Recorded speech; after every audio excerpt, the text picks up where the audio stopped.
যারা বলছেন ৭১ না ২৪, ২৪ না ৭১, আমরা বলছি এই বিভক্তির কোনো জায়গা নাই। ৪টা প্রশ্নের ৩.৫টা প্রশ্ন আমরা হুবহু মানছি গণভোটে, আর অর্ধেক প্রশ্ন যেটা গণভোট অধ্যাদেশের মধ্যে বা জুলাই সনদ বাস্তবায়ন আদেশের মধ্যে প্রতারণামূলক ভাবে ঢুকানো হয়েছে, সেইটাকে আমরা বলছি আমরা সংবিধানের এবং জুলাই সনদে যেভাবে আছে আমরা ওইভাবে মানবো অক্ষরে অক্ষরে। বিএনপির এজেন্ডা দিবালোকের মতো সত্য, স্বচ্ছ, আমাদের কোনো হাইড অ্যান্ড সিক নাই। পার্লামেন্টে প্রশ্ন তুলেছিলেন, আমরা ডিবেটে অংশগ্রহণ করেছি। আমরা বলেছি বিএনপি তার অঙ্গীকারের জায়গা থেকে এক বিন্দু পরিমাণ সরে আসেনি।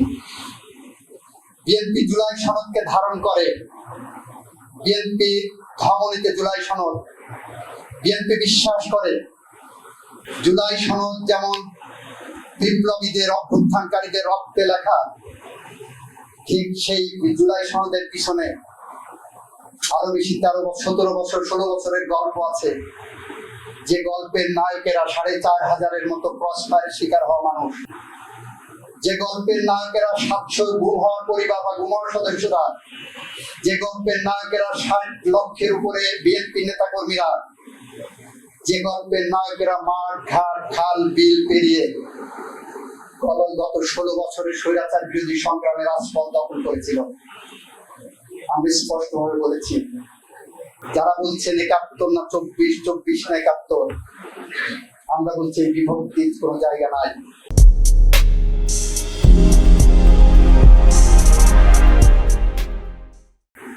একাত্তর তার জায়গায় স্বমহিমায় আছে। ৭১ ছিল বলে আজকে আমরা বাংলাদেশী। আমরা বলছি এর সাথে ৯০ যোগ হবে। ৯০ ছিল বলে ৯০-এর গণঅভ্যুত্থানের মধ্য দিয়ে আজকে সংসদীয় গণতন্ত্রে আমরা ফিরেছি। আমরা বলছি একইভাবে ২৪ আমার জীবনের অবিচ্ছেদ্য অংশ। আমরা একটার সাথে আর একটা প্রথিত করেছি। সুতরাং যারা বিএনপিকে নিয়ে মিথ্যা প্রচারণায় নামছেন, তাদের উদ্দেশ্যে বলছি, এই বিভক্তি রাজনীতি থেকে ফিরে আসুন। ১০ বছর পরে তনু হত্যা মামলার প্রথম আসামি অ্যারেস্ট হয়েছে। আমরা এমন একটি স্বপ্নের বাংলাদেশ ধরে এগিয়ে যাচ্ছি, আমাদের পাশে থাকেন।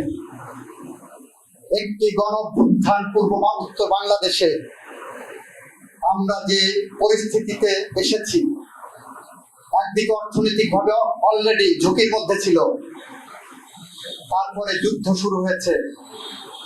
আমাদের মাননীয় প্রতিমন্ত্রী বলেছেন তেলের দাম বাড়ার বিষয়ে, এরকম একটি নাজুক অর্থনৈতিক মধ্যেও আমরা এতদিন তেলের দাম বাড়াইনি। আমরা বাংলাদেশের মানুষের পাশে আছি, স্বপ্নের সাথে আছি। আমরা ব্যর্থ হলে এই বাংলাদেশ গভীর অন্ধকারের দিকে এগিয়ে যাবে। রাজনৈতিক অপসংস্কৃতি সামনে যদি আসে, আমরা ব্যর্থ হলে আগামী প্রজন্মের সামনে একটি অন্ধকার ভবিষ্যৎ কাজ হাতছানি দেবে। তখন কবি হেলাল হাফিজের ভাষায়, আমরা উত্তর পুরুষের ভীরু কাপুরুষের উপমা হব। আমরা সেটা চাই না। আমরা মুক্তিযুদ্ধের চেতনায়, ৯০-এর গণঅভ্যুত্থানের চেতনায়, ২৪-এর জুলাই যোদ্ধাদের রক্তের চেতনায় একটি বাংলাদেশ গড়ে তুলতে চাই, যে বাংলাদেশে